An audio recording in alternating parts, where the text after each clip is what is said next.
I'm sure I'll say something embarrassing over the next hour. It's almost a guarantee. You don't need to say anything else. You just said it there. I can just use that.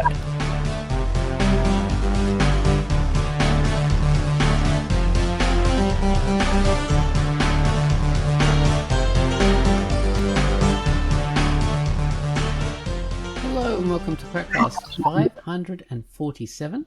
I'm Ozone Ocean, and with me is Tarns and Baines. Hi guys. Hello. Hello. We got no Pit today because she's off doing Pit things. So today we're talking about Baines' topic for franchise follies. Yes. D just sprung this on Baines right now. He had no idea. You're rebooting the news post? Well, the old one was so shit. So. And your role is going to be played by a non-binary sort of unisex-looking tall person. Yes, exactly. Hairless. Well, that should make it better. Yeah. And anyone who liked the original was also shit.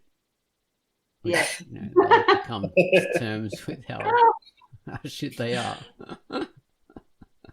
But so franchise follies. This is an idea for failed reboot of franchises. Are sort of there's a playbook for how to badly manage them, which seems to be a repeating pattern. Is that right, Baines? Yeah. Sort of the cognitive dissonance that I see happening somewhere behind the scenes between resurrecting something because it had an audience that's still passionate, and then turning it back on itself to slam the original version and the audience of that version in favor of, something else. But yeah, there's just sort of a weird something that's happened over and over. And It's a pretty recent thing too, because this really didn't happen back in the old days. I mean, things have always been rebooted. There have been many versions of certain stories, certain films, like over and over. And people didn't form camps and start attacking people over that. I mean, look, how many times has Sherlock Holmes been done, or Murder on the Orient Express, or, stuff like that? Yeah, I mean, remakes and reboots and sequels is nothing new, but there's in recent years, there's a different dimension to it. There's something weird about it. So that's what we'll talk about. That's what we'll get into. But first, we'll have to bring up the featured comic. So, the featured comic this week was Follower. The world is turning to crap.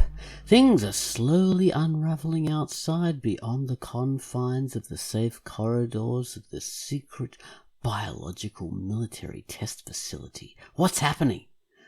We're only getting hints as the lines of communication are being restricted. Protests, war, military crackdowns. Inside the military, scientists work to create biological superweapons, genetically engineered soldiers in the form of strange new animal hybrids. Things aren't working out as planned, though. They're moving far too slowly, and the general in charge wants answers. 23-3 is one of the Vloxen, a new race of creature born to fight. This world is strange to him. He's finding his way. He doesn't yet know his life's purpose. This is a sci-fi action drama story with hints of furry. The art is all digital. It's full color and highly stylized. It's a good little story. It's a slow burn, but we're slowly being introduced to the world of Follower, and it builds and builds slowly. We're getting more and more info on it as it grows, and we're learning more about the 23-3 as he experiences the world for the first time, and all about the scientists and the military and the politics that are going on within the base.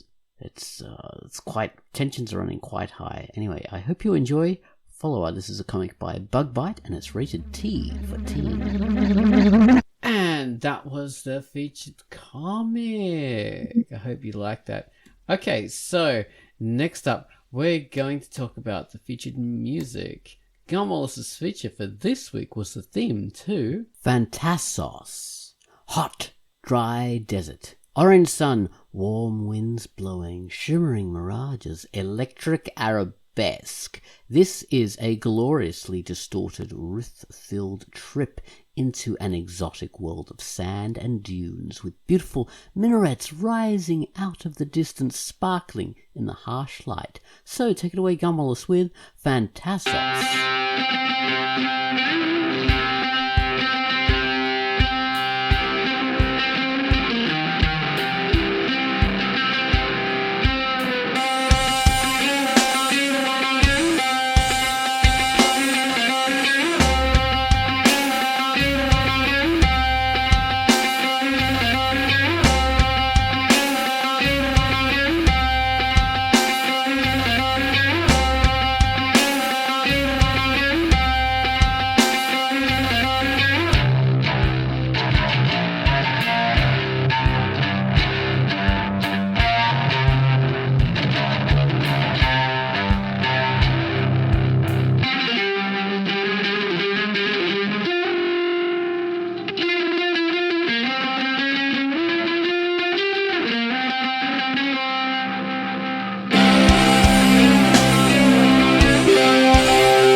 Was the theme to Phantassos. Thank you so much for that, Gun Wallace. Oh, and Bane. So Franchise Follies. Franchise Follies. Tell us about it. Well, you see.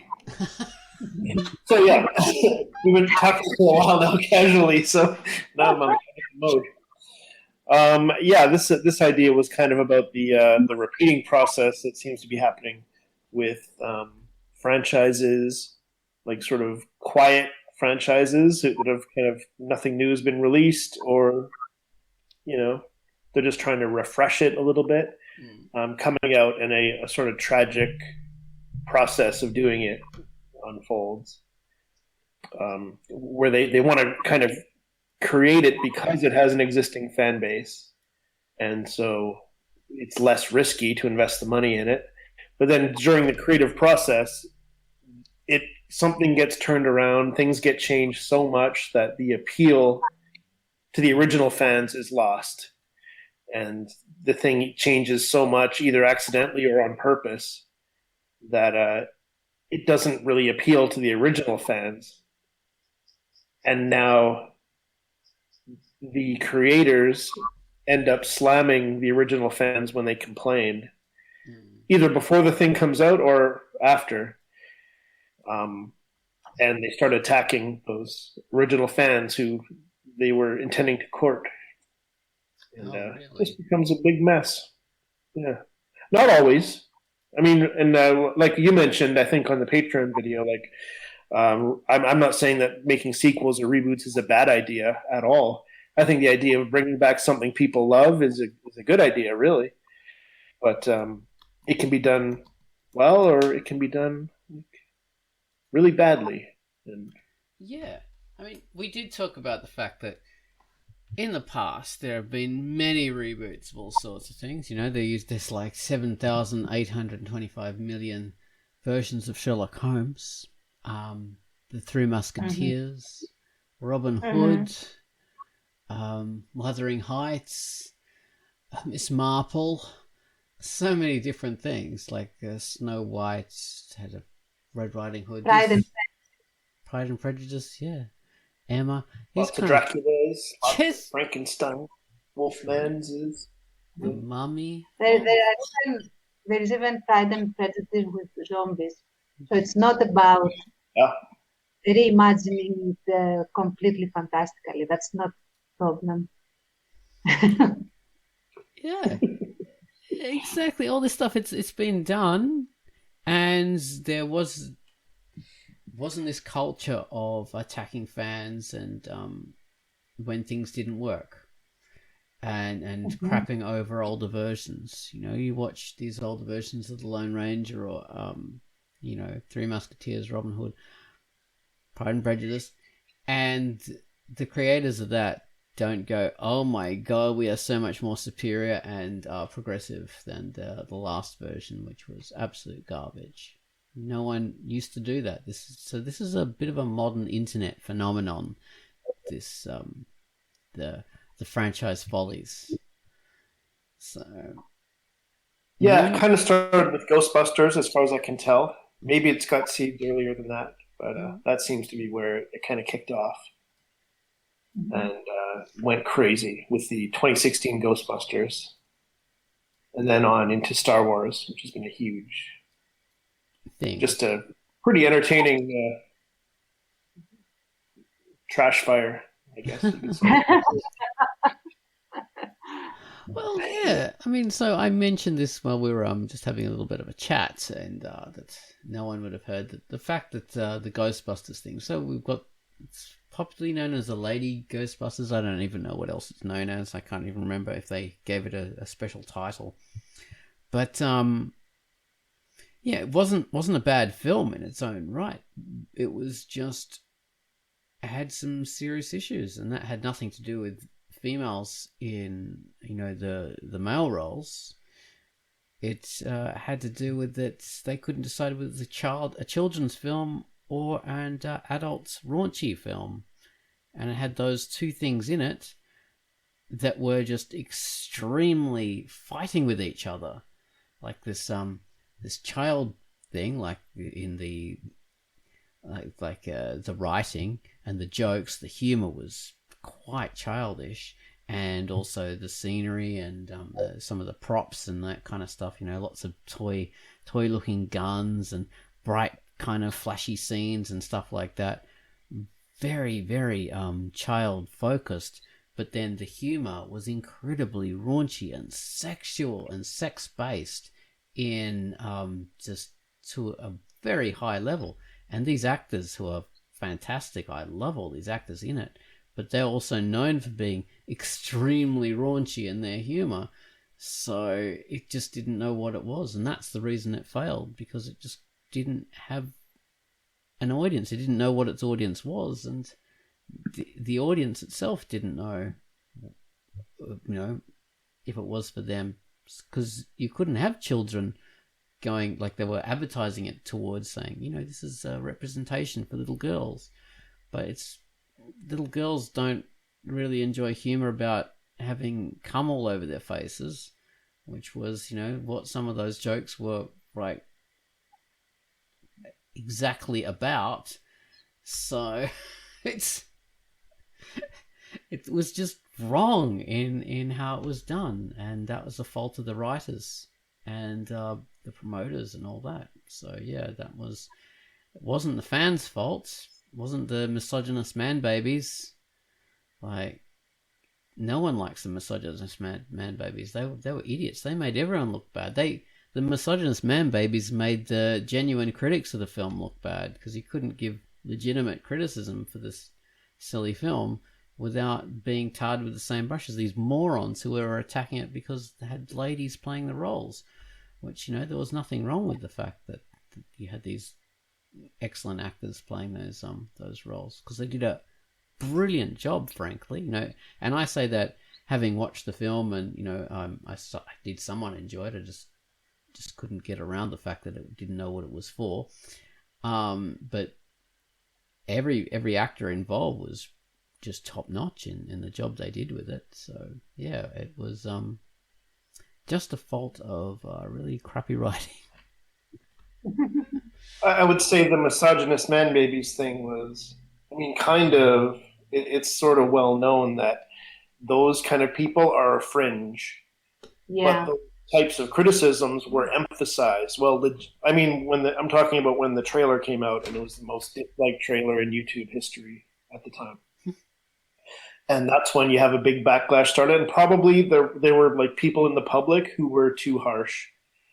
I mean, the internet being the internet, people talk in exaggerated terms, and they take things to the absolute limit with what they say. But I think like misogynist criticism would have been the extreme minority. But those types of criticisms were emphasized in the interest of shutting down all criticism. Yeah, So absolutely. that's kind of the dynamic that was going on. And another example of it, the problem being with the storyline or the characters versus the concept would be like if we take the trailer for the new He-Man, when that hit, everyone was extremely excited. Everyone loved it. Mm-hmm. They saw. Even though you could see that there were, differences in design and differences in the approach, a bit of magical girl formula applied to He-Man, the transformation and stuff, which was extremely unusual. So that people were on board with that. And then there came this bait and switch where the story basically cuts He-Man out of his own show for like 80-90% of the show. So, and in a very bad way, in the sense that, not a bad way, I mean, he sacrifices himself for Eternia, and he goes kaput, and then he comes back as Adam, and then again gets killed. Sorry for the spoiler, by the way, I should have warned. And apparently this is going to be changed in the second season, but people hated it. First of all, because they wanted to see He-Man and the formula that was shown in this trailer. And the second part was not only that, it was how the characters were worked, in the sense that you had Tila throw a fit that was like, for fans of the show, she was acting very out of character. Like when she realized, she realized who Adam was, which I think there were always things that she knows, but she doesn't say that she knows. Mm-hmm. But anyway, let's assume that she genuinely doesn't know. So, and she finds, and as in this new storyline, she finds out while He-Man is sacrificing himself for all of the world, she finds out that he was also Adam and that she didn't know. And she throws this huge fit and accuses everybody and leaves and changes design completely. Everything becomes very brown, and she is constantly aggressive, bitter, and very much non-constructive. Like, it doesn't help push forward the plot very much because she's always very recalcitrant in everything. And people hated that as well. It wasn't like you had these two things that made people basically I won't say that on there. They made the people not like the show very loudly. Interesting. So yeah. I'm glad you brought up the bait and switch thing, because I don't think I mentioned that in the news post. That was kind of uppermost in my mind, which I guess we started seeing with Star Wars, and now that's continued with Star Trek Picard, and definitely into He-Man, where it was sort of like, no, this is a He-Man show. This is a new, it's not called He-Man, but it's Masters of the Universe. The trailer was very much He-Man centric, He-Man fighting Skeletor. And then, so there's the bait. Yeah. And I think there was even leaks that people heard that Tila was the central character, and He-Man was not really there as much, and the creators denied it. And then it turns out to be true, and it just, I mean, as beautiful as the animation looks, and it looks like really cool. I love the style. I did too. Like, I really I was surprised because I have grown a little wary of my old childhood cartoons being rebooted. But this one was like, they may be doing something right with this one. And then it was like,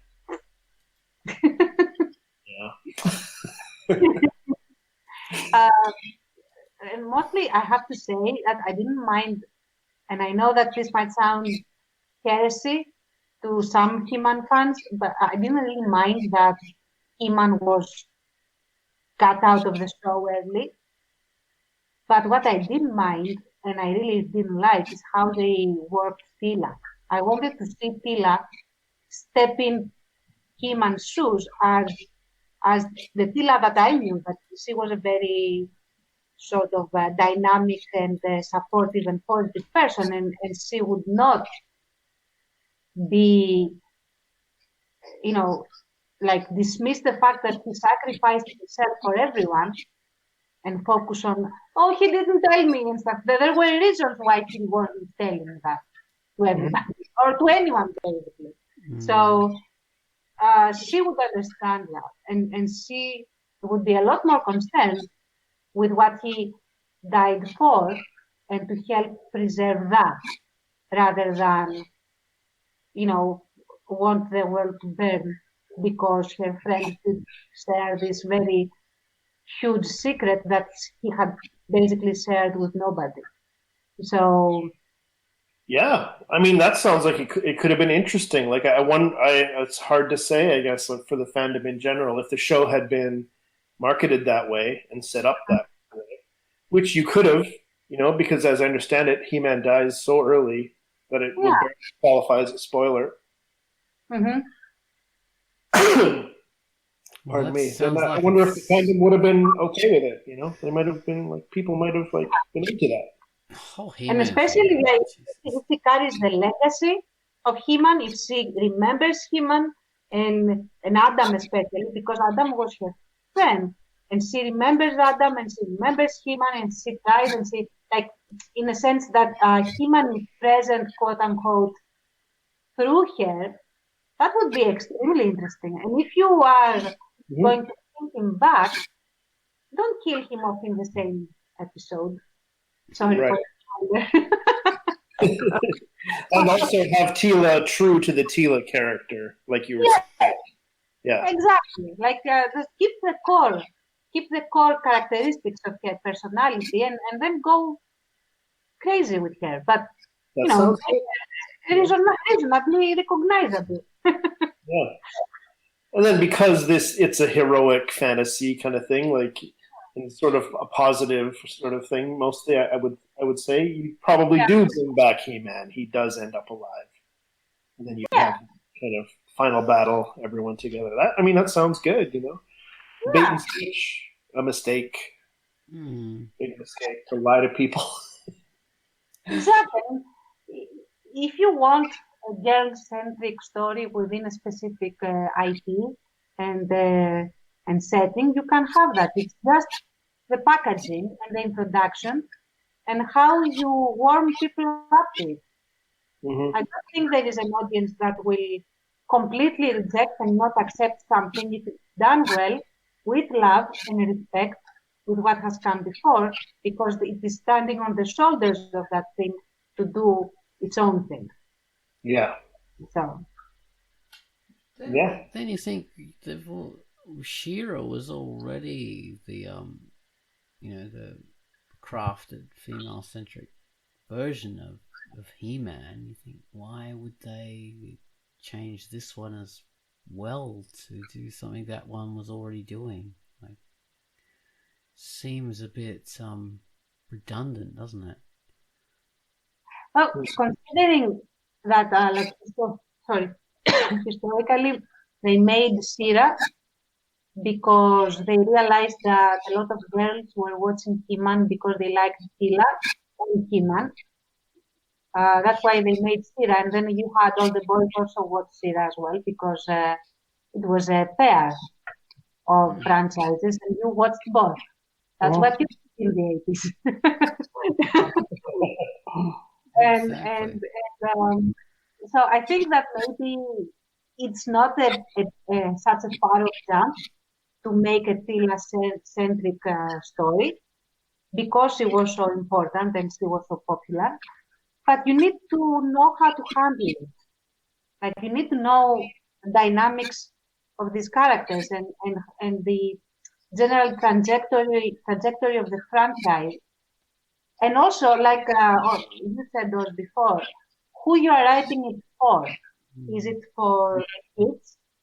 Because if it's for the kids, you should follow basically the main style of the old one that was for kids. And it was to teach them certain stuff. It was not supposed to be drab and bitter and nostalgic of grimdark, or making it for young adults and Tumblr people. Whereas, you know, who don't know human really. Yeah. Don't know or care about. Yeah. Yeah, that's a good point. Yeah, the old one definitely always in every single episode was something about like, you know, a good message, or it was more like, you know, the Aesop's fables in the way they would tell them. And that wasn't because, you know, the writers were altruistic and wanted to do something. That was because they had to do it. It was like it was one of the rules of writing for a toy advertising cartoon in that time slot, was that it had to have these positive messages for children, and that's how it had to be sort of semi-educational, and that's how you got it. You know, your cartoon, your toy seller cartoon in that slot. But that was also why it became famous and what the core of it was. I always, like, even as a kid, I found that the little PSA at the end rather silly, but it was a nice wrap-up. Like, you had Adam or He-Man, depending, usually Adam, just talk to you, you know, after the episode was done, and I just like that as a kid. But I'm not saying to do that. You can have serious issues presented for kids in a way that you can understand it. But what I mean is the whole episode was a fable. The ending just wrapped it up in a very explicit way, but the whole episode was, and this whole story was about, you know, working as a team, and we see Ram Man helping, you know, He-Man and against Beast Man or whoever these characters are. I don't remember the names very well, I have to say. But totally. So just know who you are writing for first. Then know who is going to see it anyway. And strike a balance between those things as you sail towards where you want to go. I'm not saying, you know, don't go there. Just go in a way that people are going to be able to follow you. Well, I mean, it's an interesting point you guys both raised, that this is sort of the stuff of the marketing department, the business department, like the distribution, the toy, like people who are interested in, like, you know, selling toys and stuff like that. Maybe their interests influencing things more so than a writer, director, and like strictly the creative people.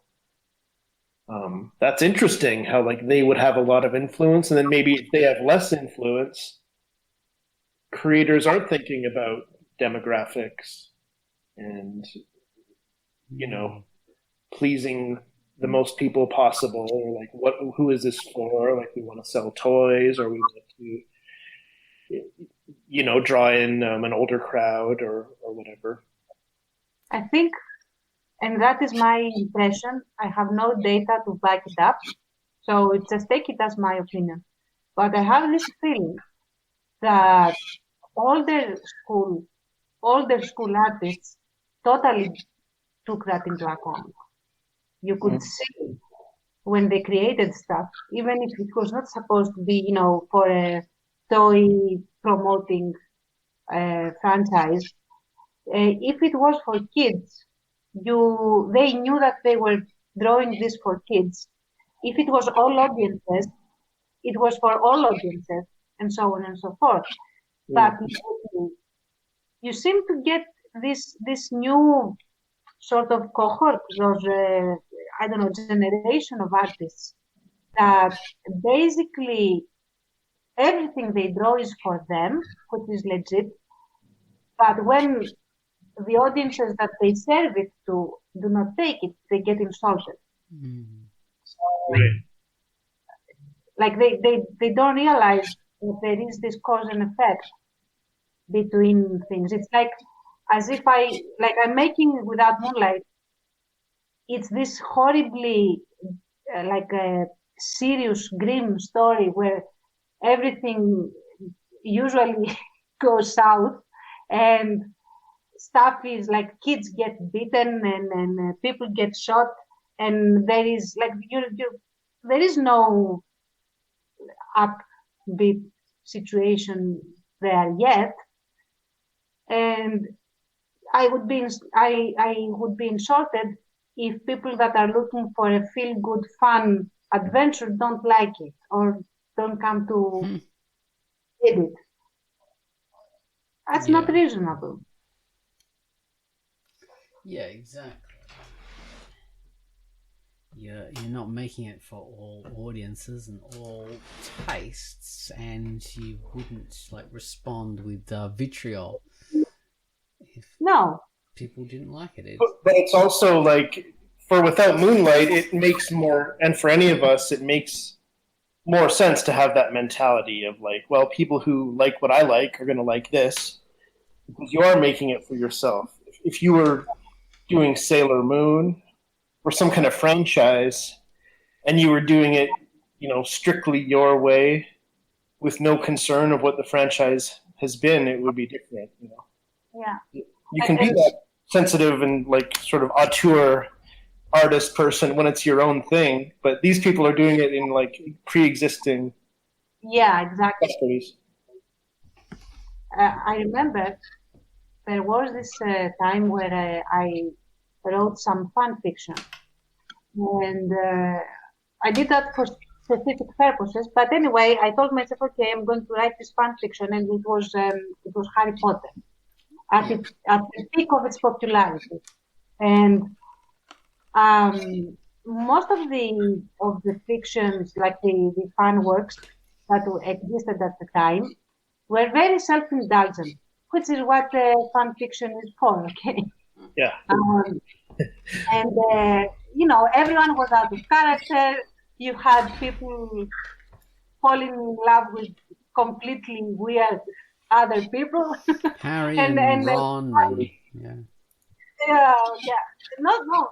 That Harry and Ron wouldn't be that weird. That you had something like I don't know, Nagini, like the snake, and Neville, or something like that. Anyway, and when I sat down to write, I took a very weird premise, but I wanted it to fit the canon world. So I kept everything canon, the characters, the personalities, the interactions, like everything, and just inserted this one situation, what was my thing that I was interested in exploring. And I wrote it in this style that was at the time of, one book, one adventure that wraps up. And it became, and it still is, after 15 years or so, extremely popular. Because some people even write me even now, that I consider this canon, which cannot be canon in any way. Oh, that's awesome. Wow. Why? Why am I mentioning it? Because although it was not my franchise, it was definitely not my style, and I did it as an exercise for me as a writer, as an author. I kept and I respected everything this franchise was about at the time. Yeah. So it worked, even though a very fantastical situation took place and became the status quo within my story, which was just not to, anyone is curious, that Harry, and it was one of the first ones, then there were a lot of others, that Harry became blind in a way that could not be reversed by magic for specific reasons that I also kept canon. So, yeah, and people really liked it. That's great. So, yeah. Why though? Because it followed the fandom's expectations, is my point. Yeah, you had that as a foundation. You had the canon, what the series was all about. You kept that in mind, even if you took it to some new places. Yeah. Exactly. You weren't shitting on the original or taking things in a new direction for just shits and giggles, as they say. Yeah, even though that was the platform to do it. If you want to do something for shits and giggles, write fan fiction. Fan fiction, yeah. Yes. And that's what a lot of these franchise follies seem to come out looking like. They look like fan fiction. It's that level of writing. It's, so poor, including the Star Wars films. It's like it was written by fan fiction, and then they support it like angry, basically, Baines, like angry fan fiction writers who do that on message boards and stuff. Now that you mention it, that's exactly like right on the money, those reactions.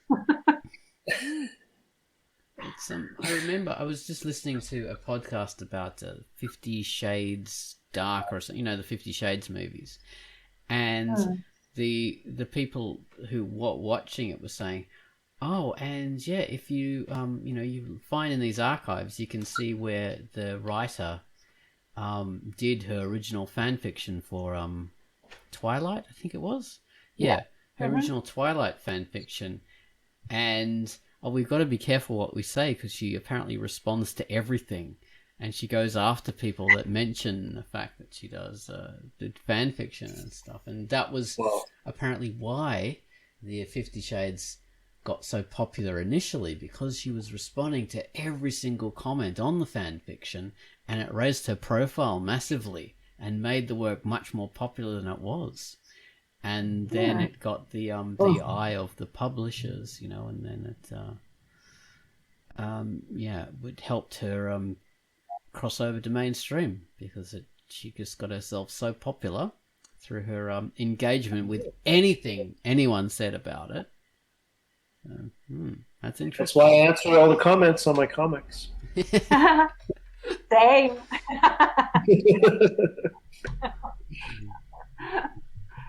So it's interesting that people who defend franchises defend them like angry, stroppy, defensive fan fiction writers. Probably because another thing though, I mean, if you want to go really off the rails with an IP and completely warp everyone, like make Superman kill people for whatever reason, or make a Batman optimistic and happy, and Superman the one that is depressed. That sort of thing. Don't go trying to convince people that this is canon. Sell it as a what if. For sure. Well, that's what Marvel is doing now. Yeah, Marvel is doing this now through... they had always done it. I think DC and Marvel, as comic writers, always had done what-ifs, and that was a popular thing for them. And now Disney Plus is releasing animated versions of What If, and just doing things like, what if Agent Carter, the lady that Captain America falls for, what if she got the super serum and became the super soldier instead? And that's apparently a very, very popular cartoon. That's a popular episode of the What If thing. So they're doing that, and it's What If, and what happens with the What Ifs? Well, I don't know what will happen with the Disney Marvel version, but what traditionally happened with the What Ifs in the comics was that if people liked it enough, then it could become canon, and then they would write a version of it into canon and it would become real. Mhm. But it just depended whether people responded to it well enough. So yeah, it's a good way of approaching it. Yeah, I think that was like it became a parallel reality or something like that. They gave it a slightly different title and made a new series of comic books on that. I think Sometimes a parallel title, and I think sometimes it would come into main canon. You know, like main, if it didn't mean they had to do like a jump or like, you know, like if it wasn't too much of a mental gymnastics in order to make this fit, then you would like not exactly go from where the What If did, but you would mold the story to make it fit into the mainstream canon. Right. So. Yeah, I mean, and that, like, I think, for example, if you take Joker, that was such a big success, they are not saying that it is canon to Batman, that this is the origin story of Joker, of every iteration of Joker that we're ever going to find. It's just a version, like a study, a character study, of what if he became the Joker that way. Well, there are several versions of the Joker's origin story too, so it does sort of fit with that. There's like 3 or 4 different Jokers so far. And that version they did in the film was like wasn't original to the film, because that is sort of based on the comedian Joker, who was the failed comedian, I think.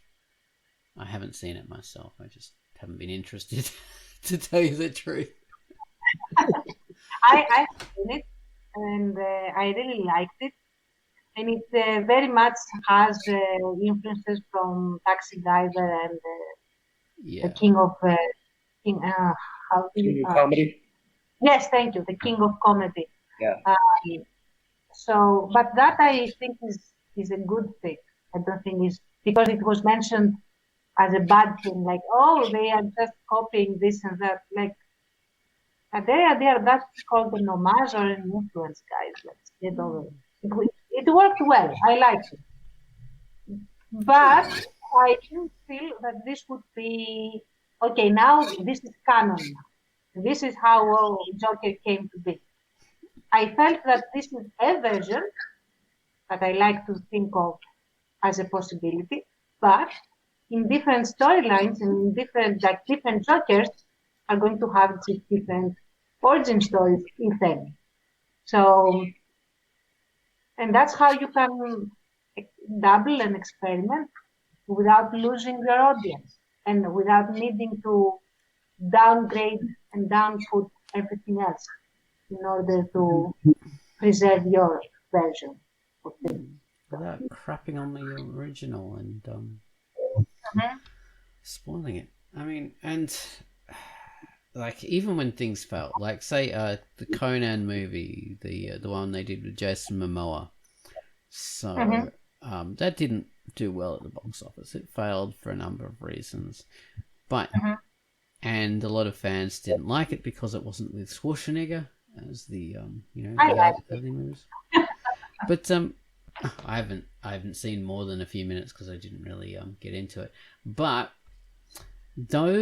when that failed, those creators didn't go, oh, but this one is actually more authentic to the original. Oh, but the original did this. Oh, the original was shit.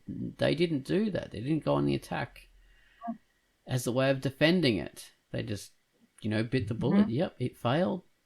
We tried our hardest. We tried our best. It just didn't take up. The audience didn't like it. Oh, really? Good for them. Yeah, I didn't. I mean, that's the mentality you have to have. It's like, like, you guys, come on, you're getting paid. You're you have to be cool. Yeah, Jason Momoa didn't come out and shit on Schwarzenegger and say, yeah, he was shit, you should check out mine. He didn't say that. So right. Oh. Very smart. He's a class act. He's a good guy. Yeah. Or take, for example, the 2 Dredd movies, Judge Dredd and Dredd. Yes. They have completely different approaches to the subject matter. And personally, I like the more recent one a lot more. But there are many people that prefer the one with Sylvester Stallone. And that's fine. You know, the Dread movie creators did not try to attack the Stallone movie as being tacky and cartoony and ridiculous with the I am the law, which is really like. So, you can like what you want and just live well enough alone. Well, funnily enough. But I have to say. Oh, go on. What? I was just going to say. Last thing. Oh, thank you. Both Dread movies felt like they respected the source material.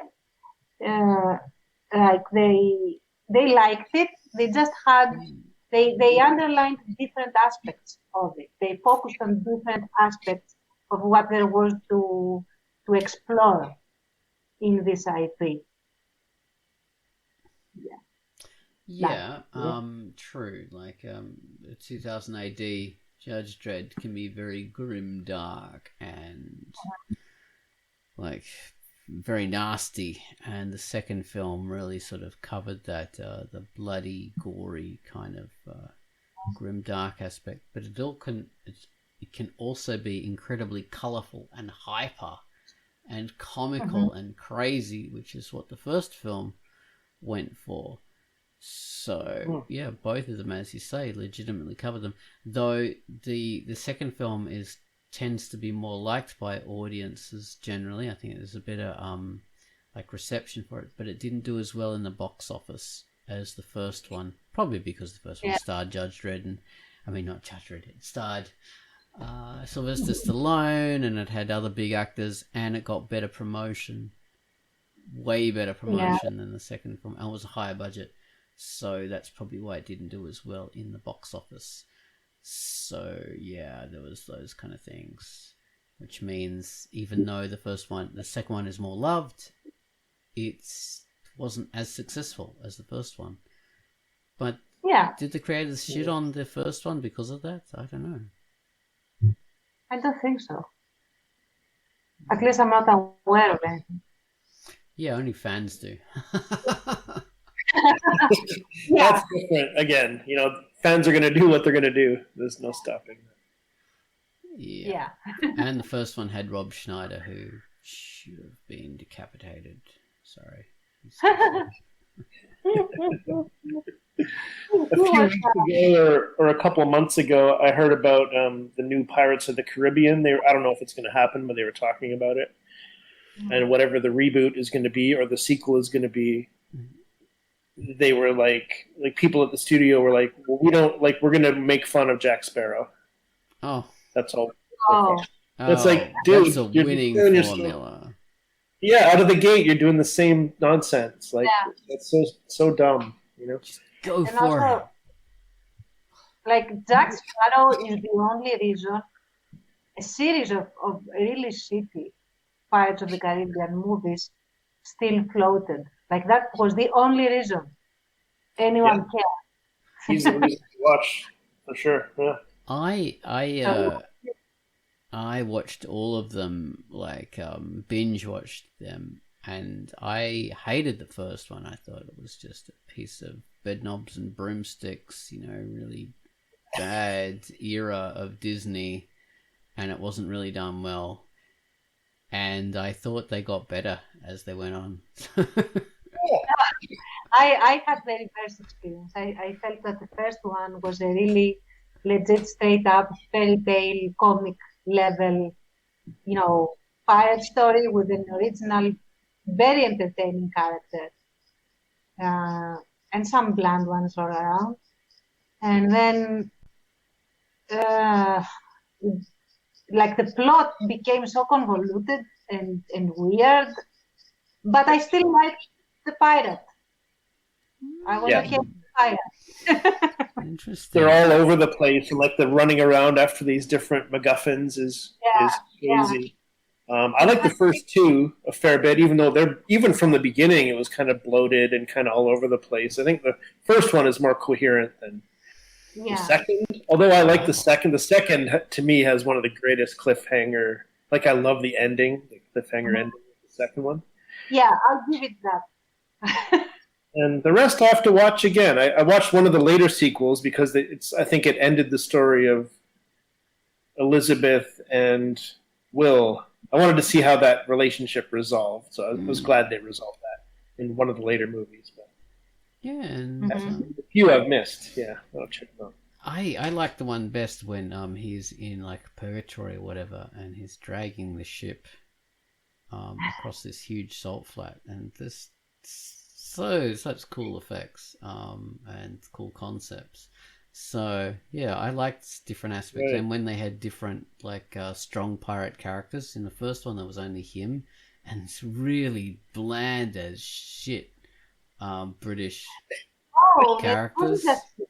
It was also the Jeffrey Rush pirate, which I also absolutely loved. Yeah, he was in the later ones.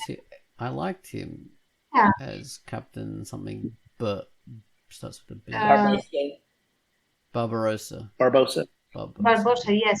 Thank you. And they also had this Chinese pirate as well, who unfortunately gets killed off in a later film, but he was cool. And these Spanish ones, and the Spanish ones weren't so good. I think they were in the last one.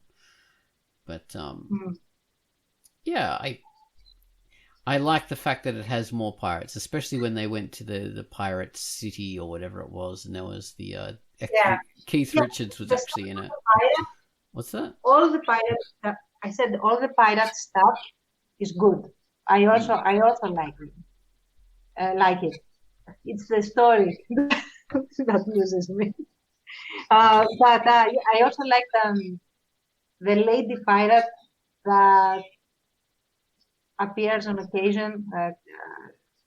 She has this love-hate relationship with Jack, and I really like her as well. So, and I like also the subversion of some of the pirate tropes in the honor between thieves / pirates that does not actually exist. Like, all of that, I really like that. Yeah, the two sidekick characters as well that kept coming back. Gareth from The Office, I can't remember his name. Right. And this other actor, they had a tiny role in the first one as this generic bad guys, but then they were like, a great comedy duo. Yeah, they were a nice team, so they kept bringing them back. Yeah. Yeah. The other guy was, I remember him on Seinfeld when he took George's parking space. And he was also grumpy dwarf on Once Upon a Time. Yeah. To confess that I watched that show. Yeah. The thing is that if you're going to make a new movie where you kill like the one that is the anchor of the entire franchise, then you are going to get exactly what happens when you snip off the anchor. Yep. Yeah. So. Very true. It's going to be a bit loose and all over the place, and not have any proper footing. Which it's a stupid idea. If you're going to do a sequel to something, don't mess it up like that. Go with your strengths. And there's also another thing, I think. Like, sorry, please. No. What were you saying? No, I was saying that certain characters are so iconic that they are very hard to reiterate, and I think Jack Sparrow is like that, because I think only Johnny Depp can do Jack Sparrow, and just like only Robin Williams could really do the genie.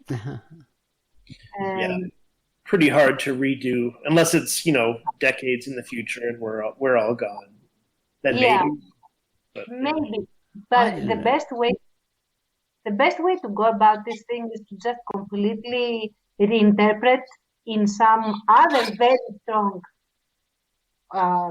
actor's way Like, do not try to put the previous Jack Sparrow in. Just, cut it clean and use the setting and just start off a new story in this setting. I think that is the easiest way to go. Agree. I think, Star Trek The Next Generation approach. No, I don't know. I hate that kind of thing. I think you should just run it into the ground with the same guy, really, because as Tant said, he was the Pirates of the Caribbean. It wasn't the setting, it wasn't any of the other characters. You could have them in, but it has to be him. Speaking of making fun of sequels, like your source material, and attacking it, like that has worked in some examples. Like the Brady Bunch movie was a spoof of the Brady Bunch TV show, and they did 2 of these movies, and they were hugely successful. So you had, instead of like making a film about the Brady Bunch as if we'll recontextualize it into the future, and how do these people live now, or we'll just set it in the 1970s and just go on with it. They took the 1970s family and just plonked them in the 1990s or wherever it was, when that movie was made, and just have that mismatch and have it very spoofy, like these crazy goody two-shoes Brady Bunch 1970s people in the 1990s or 2000s or wherever, and that worked. And 21 Jump Street, again, they didn't do that approach. They did sort of like update it, but they turned it into a totally silly, insane, crazy comedy, and just making hilarious fun of the concept, and it still worked. And they actually had Johnny Depp in it, who he started as a star of 21 Jump Street. Him and one of the other actors from that actually came in it, and they killed them off in the film in a hilarious way. I remember that. So it can work if your writing is good enough. I think, though, seriously, that they still kept the main formula. They just spun it in a comedic way, in a sort of tongue-in-cheek way, but the formula remained untouched. They didn't mess with that. You still had, the Jump Street feel to it, even though it was comedic. At least when I saw it, like, I remember that. True, the Jump Street feel was there, and in the sequel as well, from what I remember. Although they went a bit crazier in the sequel. But yeah, they did. But I think it was seen, like, if you see the 21, as you've seen it, you recognize that it is actually a spoof, as well as being 21 Jump Street. But you don't watch that and think, now this is the definitive, this is a reboot, this is what 21 Jump Street is now. You watch it and you go, yeah, it's a spoof. It's exactly, and you enjoy it as a spoof. We do. It's not like, which I guess Ghostbusters was a spoof too. And right, was Ghostbusters 2016 more or less a spoof? I haven't seen it. No, it wasn't done that way at all. It was done as it was done as this is Ghostbusters, but a lady version. Like this is it. It's not even like a lady version. I think like these are the Ghostbusters now, in the sense that I don't know. It felt very weird.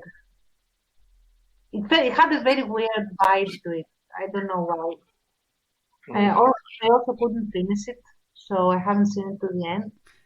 It was a weird, like I said, it was a weird retelling for children with sex jokes. That's what it was about. Yeah. Like it was, because the original, if you go back and watch the original, it's not for children. Children did watch it because like there was marketing and stuff like that, but it wasn't for children. There aren't like open sex jokes in the original, but it is genuinely scary in parts. and Yeah. there's adult concepts in there. It's like Venkman or whatever his name is, like I think it's Venkman.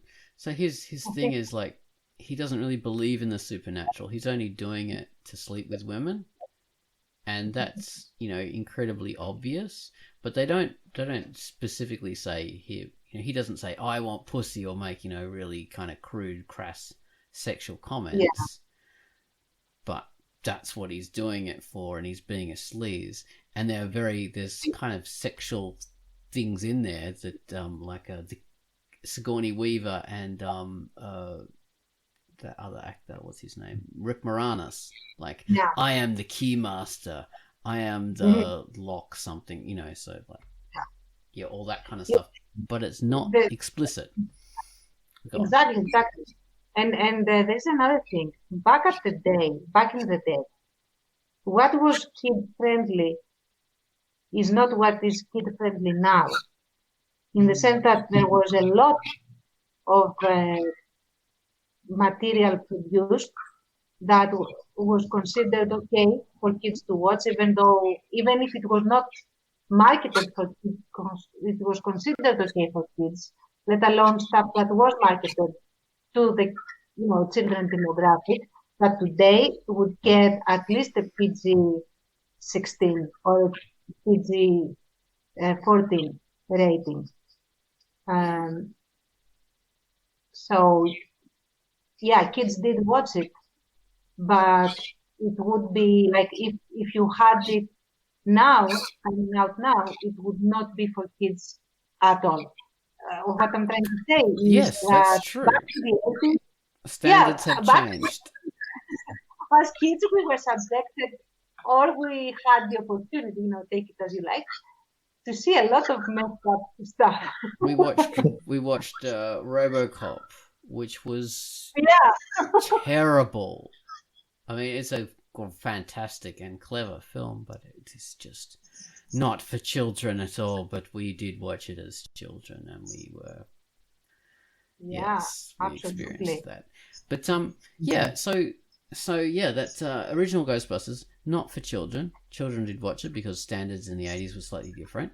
But this new one, even if this new one had been made in the 80s, those jokes and that dialogue would still not have been appropriate because it's too explicit. Yeah. So, and I'm not saying this is a prurient kind of, like a Puritan sort of person. It's just, it's not, like, even as an adult, this is just a bit on the nose. That kind of humor was just, it's not really. It felt a little bit like kid humor, but with sex. Yes, exactly. So that feels creepy. That's what I mean. It feels freaking creepy because it's such childish jokes told in such a sexual way, and that's just fucking creepy. It is. Now I'm realizing why I felt turned off in a way, not sexually. I mean, turned off from watching the movie, and that might have been part of why. Exactly. Yeah. It's like you're watching it and thinking, "Oh, I hope children don't see this. I really do hope." I'm embarrassed for their parents, and it's not right. And the second thing that it didn't appeal to me, at least, was that the characters, like the Ghostbusters ladies, felt like caricatures, not as actual characters. Like, I didn't feel like they were actual people, let alone women or Ghostbusters. Yeah, there's that aspect because they're broad tropes. So you've got the little fat scientist lady who, she's a brilliant scientist, very much based on the characters from the original. but she can't interact with people very well, and she's very silly, and there's like kind of lesbian overtones with her friendship with this lady who she's working with, and the lady with the silly glasses, and who's playing the Egon character. And it's like, oh, these two girls are a couple now, and she's shutting out her old friend who used to be her best friend, and who's going to vie for this woman's affection. So you had all that kind of stuff. And what was I even talking about? Caricature characters. Yeah. They were very broadly done. The Egon character was a bit too, like, she was like hyper kind of nymphomaniac kind of character in her, like, sexual interest in things. And then there was the big black lady, I can't remember what her name is. She's a fantastic actor, this enormous lady. But a very, very tropey version of a black person, and which isn't really that appropriate anymore. Yeah, and also I think that, if I remember right, I think that she's the only one who's not a scientist. Yes. An embarrassment for a progressive. That felt so off. So she's just this like thick person, who has no idea about anything, and she's like getting the job just because. And it's just maybe they should have done a switch with her and the Egon lady. I can't remember her name. McKinnon or something. She's a good actor. Just make them all scientists. Why not? Make them all scientists. And also, don't make the guy that stupid. Like, he doesn't need to be a genius. But don't make him, thicker than a brick. Or like a walking potato. Just, give him some personality. Yeah, I mean, I could see what they were doing with the. I could see what they were doing with the whole himbo thing, and I thought, yeah, go for it if that's what you want to do. Like, he's a handsome actor, this Australian, what's his name, the Thor guy, but they went too far with it, as you say. They just went really into, and it became a childish thing. So, he doesn't know where his bottom is. He'll forget how to breathe because he's so stupid unless someone tells him to breathe. Like, this is childish humor in the middle of the sex stuff, so he's so dumb he'll forget to breathe. But he's also meant to be in there because they find him sexually attractive, and they really, and they keep making sexual jokes about him. So that's another thing where it becomes creepy. So these are jokes that would only appeal to a 10-year-old, but these are jokes that will only be understood by a 20-year-old. So. Yeah. Makes you wonder, like, the target audience is then 20-year-olds with the humor level of a 10-year-old. Maybe. Oh my goodness. Yeah. So anyway, getting back to the whole franchise follies. Mm-hmm. They were wrong to say it was like the whole misogynist man baby thing, because it was just obviously problematic writing, and they didn't know what they were doing, and they have to own up to it. Someone has to own up to it and just go, we messed up, and we would respect them for that. Mm-hmm. Like, sure. That would create a level of like engagement with the public that would probably I don't know whether it would make the film watchable, but it would like so much, guys. Just apologize and say, I'm sorry I did this. it gets like a kind of goodwill and people would Yeah. be more receptive. And also, Or at the very least, it would take the wind out of the sails of like people slamming you. This is basic human interaction. Like if you like get angry at the backlash and slam people back, and like things just keep escalating. mm-hmm. But if you use your shield, not the sword, and just say like, yeah, maybe you're right. We wanted people to like it, but they didn't. Yeah, So, and we'll take it into consideration, do better next time, like it happens. And also, I really hate the fact that that the version of female Ghostbusters is basically burned as an idea for at least 10 years. True, very much so. That's a shame, because it's not a bad idea, especially if they had done it as canon, which would have been so much better. So work it out to make it canon. Make them daughters, or just make them people who are following the research of this older team. That was another weird decision, to make it a different reality. What if, or whatever. Yeah, strange idea. Yeah, to not bring the guys back as their characters. Or even you could make it like an existential thing, like there is this ghost situation that requires ladies for some reason in order for the ghost to be. I don't know. I think that would limit it again, because it's like special pleading.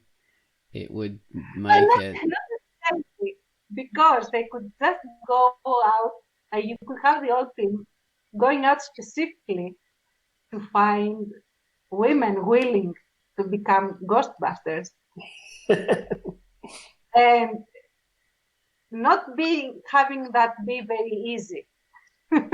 And you could make an adventure out of it, and then you could have like a bigger team, not necessarily just all female only, but yeah, you know what? We need to recruit these ladies in order to solve this cosmic riddle or whatever. and then things happen with the ghosts and stuff, and then you have more Ghostbusters that can even be sort of like coming and going into the team. Don't need to have the exact set team at all times. Well, you know what? Speaking of that, along those lines, they had of course, the brilliant animation in the 80s. We had the excellent Ghostbusters animation, which was so well done and took it way further than the movies did. And that was called The Real Ghostbusters, I think. And then there was later on, I think in the 90s or the early 2000s, there's a sequel, like a sequel to that. And this was made with more progressive characters, as, befits the 21st century. So, and these characters were related to the original. They didn't do a reboot. They related it to the original cartoon. And I can't remember, like, some of them were maybe children of the characters or like related to them or something.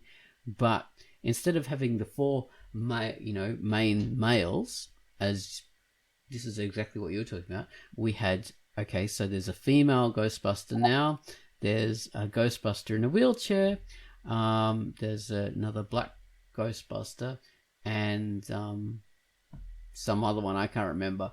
But yeah, they had a mix of different people, and even though like there's this person in a wheelchair and there's this person here and this person, it wasn't seen as being this is like a SJW Ghostbusters, or this is like done to appeal to a specific special audience.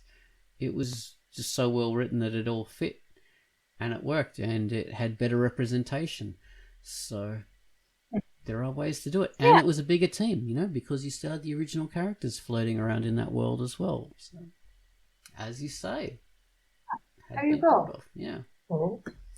So I recommend that version of the Ghostbusters. I'm sure most people are familiar with it. Mm-hmm. But yeah, it's Well done. And that just goes to show that you can create progressive things that are not necessarily reboots, but they do carry on, and they respect the original, and they can be just as good and just as popular. So this isn't like a death sentence for a new version of something. You can make it progressive and make it good. So you're Absolutely. just doing it badly if you can't. So that's another reason why there shouldn't be this whole franchise folly situation. Attacking the audience and all that kind of stuff, because people can do it and do it right. So if you're not doing it right, it's on you, not your audience, not the original fans. Absolutely. You are the problem. Take that, what's his name, who did this Star Wars stuff. You're shit. Yeah, I can't remember his name. God. How can I forget him? Like, we didn't talk Star Wars at all today. How could we manage that? Oh, well, amazing. Is that J.J. Abrams or someone? That was the other one, the interim guy who did the last. Rian Johnson. Yes, thank you. That's the one. It's different versions of franchise folly. Sort of, there's the J.J. Abrams version, who he did the Star Trek reboots too. So he's a big name in this reboot culture.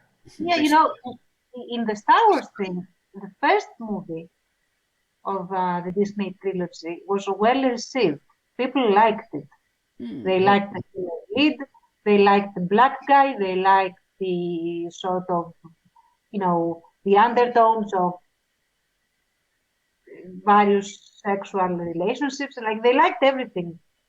And they were very much looking forward to the answers that would come in the second and the third movie. Nobody had a problem, unless, I don't know about the fringe guys, but the normal people had no problem with Rey as a character. Right.